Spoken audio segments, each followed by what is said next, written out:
My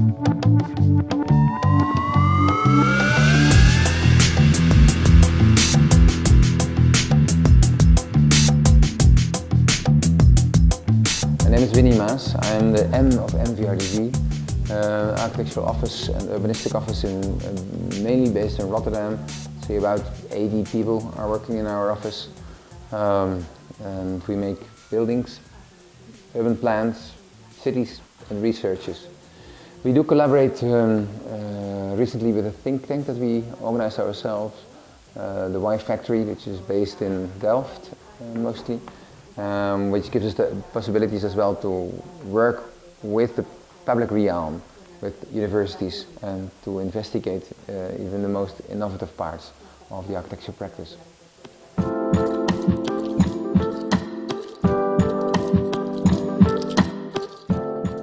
For me, architecture is my life and my passion, or one of my major passions, and it's about space and ultimately it's about our planet.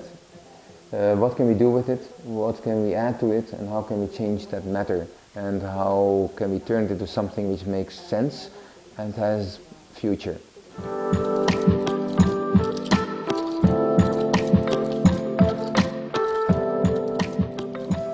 Architects miss a point if they don't be in the middle of the society.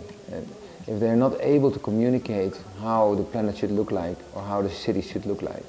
So every building that we're making should have a position in that process.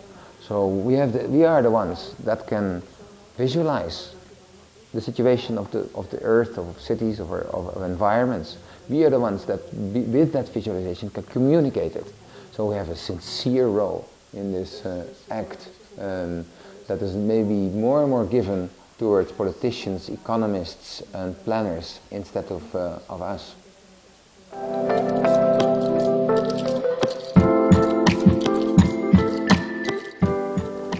Innovation is the key of I would say, in life, almost. If you are not willing to innovate, then one loses, say, an idea of futurism, or one loses even curiosity to invent and to find new things.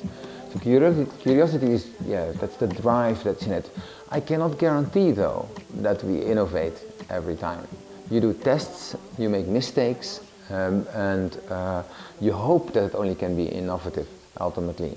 Because also I see that there are so many developers, so many people that say, we make an innovative plan, and in the end it's simply only an economical or commercial formula.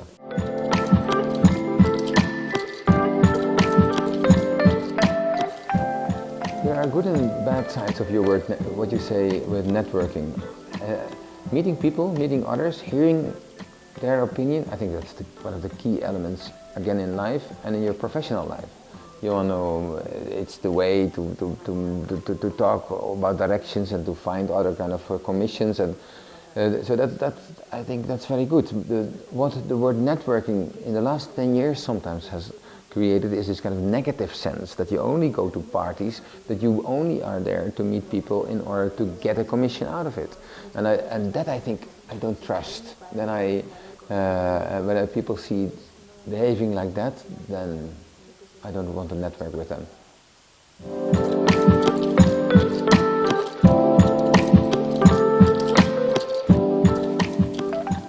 The internet is simply a daily tool, and to communicate, to put your library on it, to have your center of communication over there, and that's very positive in general.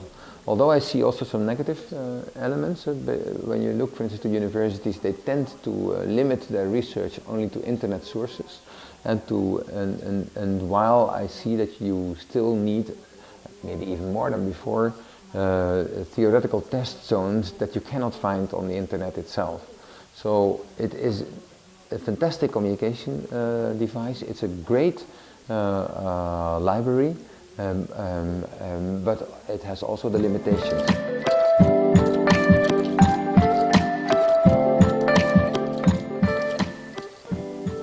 My first recommendation will be just do what you want to do first. I will never intervene in anyone's choice, because that's so intimate and private that also with my children, I will not comment on it. I can only say to them, is it wise or not? Is it economically viable, yes or not? My first reaction is yes, go for it. And but within that, yes, what can I say then? What trajectory should one do? And yeah, everyone has his own trajectory, but of course, in general, I would recommend go to many places as possible. Have stages at many places, because then you are cheap and officers take you in, and with that you build up basically a giant portfolio, and you can also compare in the different stages what it means. The stages counts both for, say, the professional zone, going to offices, as going to research institutes, education. Don't go only to the Catholica, but go as well to Harvard, if you can pay it, or to Zurich, or to Barcelona, or test different, say, observations how architecture can work in practice, and test also how architectural research can be engaged. And during your study, you have all the time of the world for that. Afterwards, you have to do it yourself, you have to gain money with it, and you have to profile yourself in a much stronger and harder way.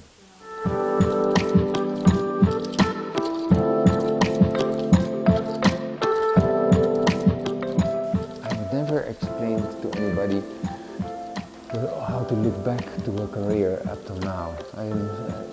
Why? Because I'm in the middle of running, in a way. I'm continuing and building up, and what I explain also in the lecture of tonight is basically endlessly constructing what's next. And that drives me maybe so much that I tend to forget and to look back. On the other hand, I think our work, I mean, there are not so many officers that have written so many books, in a way, that did in the whole run already so much on looking back, in a way, to position the work and to comment by positioning it the last step, and to open up the next step. So it is a bit contradictory what I say, because on one hand I don't want to look back, and secondly I'm endlessly looking back, and maybe in the most public manner by writing this sequential amount of books.